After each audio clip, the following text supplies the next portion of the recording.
Bonjour, bonsoir à vous, ça dépend de l'heure à laquelle vous allez suivre cette vidéo. Moi c'est Rigen Bahaya, comme vous le savez tous.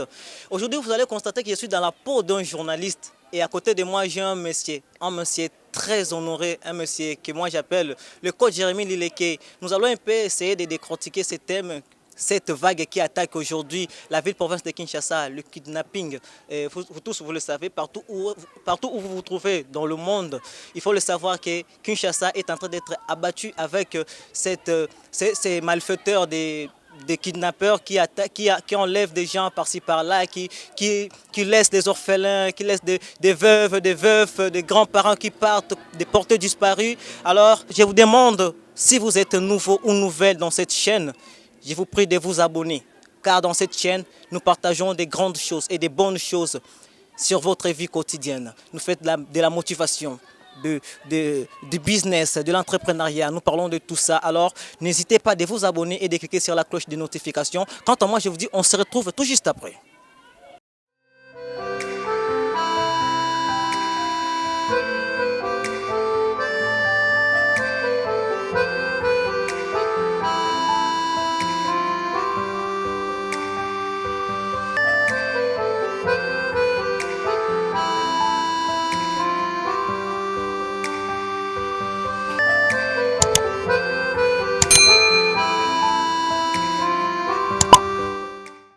Bonsoir, monsieur Jérémy. Bonsoir. Comment vous portez? Je vais bien par la grâce de Dieu.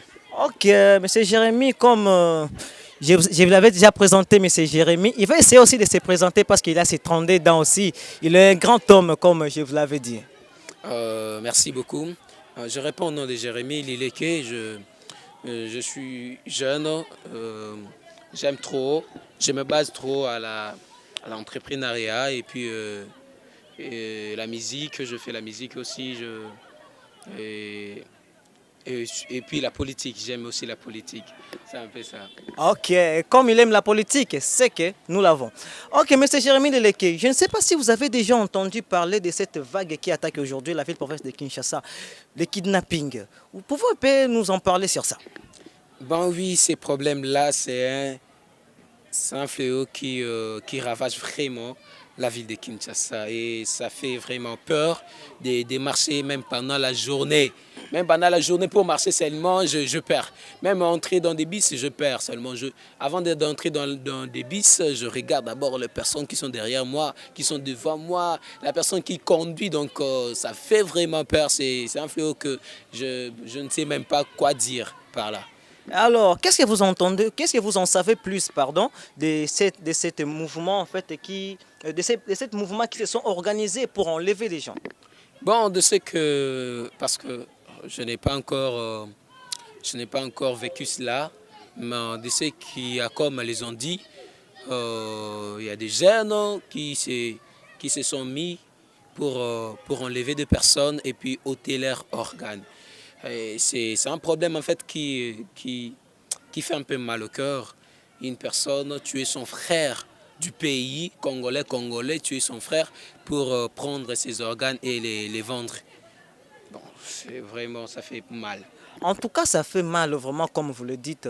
J'ai suivi une vidéo d'un monsieur que je suis vraiment tellement beaucoup sur Bossolo, la politique, Israël Mutombo. Il a posé une question. Ces gens ont été Ces gens ont été jugés devant tout le monde, à la place publique, là où nous tous nous savons. Ces gens ont été arrêtés et condamnés à mort. Mais Israël Mutombo a posé une question dans l'une de ses vidéos. Il a reçu un jeune qui a été victime de l'enlèvement. Mais lui, il a été victime.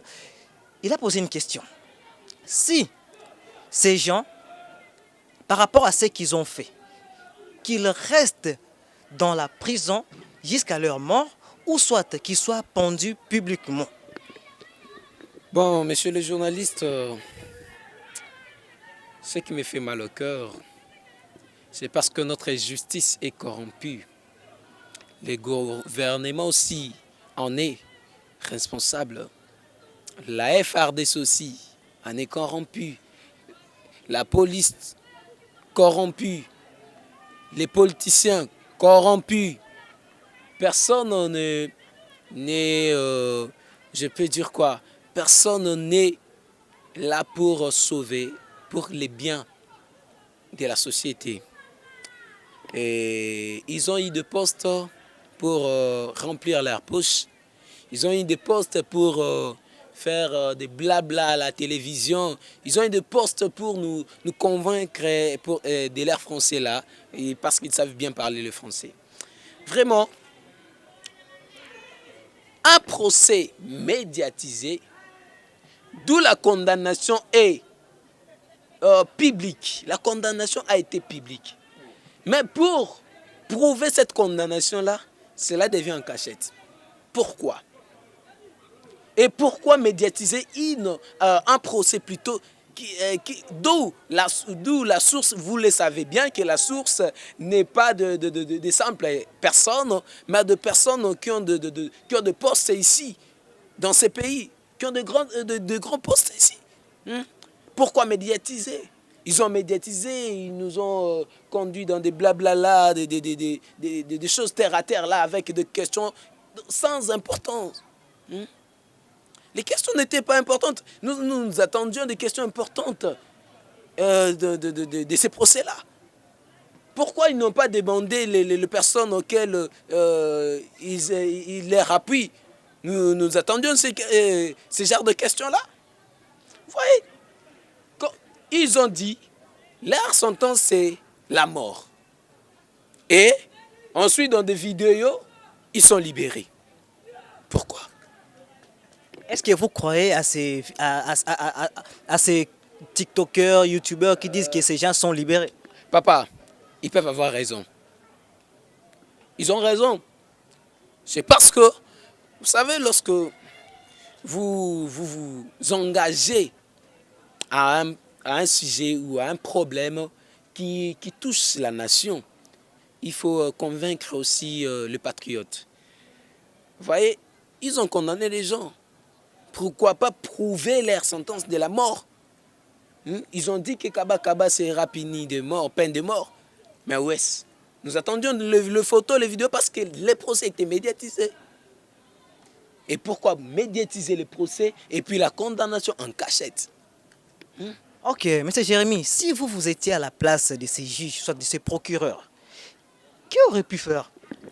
Papa, bon, Dieu sait pourquoi il est mis dans ces postes-là. Bon, c'est parce que Dieu, la Bible dit, toute autorité vient de Dieu. Ils savent ce qu'ils font. Et ils ont étudié plus que nous. Ils ont fait des doctorats là, ils sont des docteurs, ils ont eu des PhD, alors nous n'avons rien à dire là. Ils en savent ce qu'ils ont fait, alors je ne peux pas dire que si j'en étais parce que je ne suis pas là. Mais en tant qu'un patriote, hein, vous pouvez dire un mot? Bon, en tant qu'un patriote, comme le procès a été médiatisé, la sentence aussi devrait être aussi médiatisée. Parce que cela devrait donner leçon à ceux qui le font toujours et qui ne sont pas arrêtés. Voilà, lorsque vous médiatisez l'information, ça veut dire que vous voulez donner leçon aux autres qui sont restés. Mais lorsque la sentence est en cachette et puis il y a des mafias qui entrent dans, vous regardez l'argent, on vous montre l'argent et vous fermez vos bouches là. Alors, je ne sais pas quel est votre rôle là. Je ne sais pas pourquoi vous avez médiatisé aussi cela. Il a fallu faire le procès comme vous le faites pour toute personne, en privé. Alors, c'est un peu ça ce que je voulais dire. Ok, merci à vous, monsieur Jérémy Lileke. Nous sommes presque à la fin. Un mot de la fin pour ceux-là qui nous suivent. Congolais, Congolaises, le pays est en défaillance. N'entendez pas que le gouvernement congolais vienne à votre secours. Vous êtes les sauveurs de votre vie de demain. Je dis ceci, vous savez, la situation est néfaste aujourd'hui. Il y a des enlèvements partout. Il y a même incapacité. Il y a l'incapacité de marcher même pendant la journée, la nuit, de faire même un tour dans la famille. Il faut rester, c'est comme si nous sommes dans la période de Covid-19, être confinés toujours. On vient même chez vous à la maison, on vient toujours vous chercher. Même si tu es confiné, on vient vous chercher. On ne sait pas, la situation est vraiment difficile. Alors protégez-vous. Vous suivez déjà les informations passent dans des télévisions, les informations passent dans des réseaux sociaux, vous êtes toujours connectés, je le sais bien. Alors protégez-vous, adoptez les méthodes ou les techniques auxquelles vous rassurera pour votre vie et votre bien-être. Donc je dis seulement que le Seigneur soit toujours avec vous parce que sans Dieu, on ne sait pas où nous allons si nous allons en sortir vraiment. Merci à vous, vous nous avez suivis de nombreux partout dans le monde où vous vous trouvez. Quant à moi, je vous dirais, soyez prudents Congolais, jeunes, papa, maman. Avant de sortir, avant d'entrer dans un bus, rassurez-vous que ce bus est bel et bien ce que vous devez entrer. Mais si vous avez des doutes d'y entrer, n'y entrez pas. Faites même pire. Moi, je vous conseille, faites même pire. Et comme j'aime bien finir avec cette phrase, c'était Rigen, aspire l'espoir et respire le désespoir. Abonne-toi.